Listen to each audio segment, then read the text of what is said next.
आज आम पूरणपोली बनवा देखु ये बहुत इजी रेसिपी आउ करने भी कम टाइम लगी था। ये बुट जाई को 20 मिनट आप भिदे देवे तापर प्रेशर कुकर में सिझेदबा।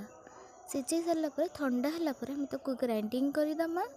ग्राइंडिंग पर एमती देखु कड़ई रे किछि घी देकी गुड़ आ गुजराती देकी एमती संतुली दबा। तापर अटा चकड़ी दियो या फिर आपन जदि मैदा खाइबे ताले मैदा मध्य चकड़ी की रखिदेबे। तापर एमती पूरणपोली को जो आमे करिथिले पुरो को ताको एमती गोल गोल करिकी एमती मंडा भितर पसे सेमिति मंडा देखंतु एको एबे आमे बेली दबा। बेली सारला परे आपण आकु परोठा करले टाइप रो आकु सेकी दबा। तरे घी देकी सेकीदबा। देखंतु केते सुंदर पूरणपोलीटी हेची आ बहुत सहज रे बनी होची आ फुला फुला मध्य हेची। आपण मध्य करंतु। आपन भलो लागिले लाइक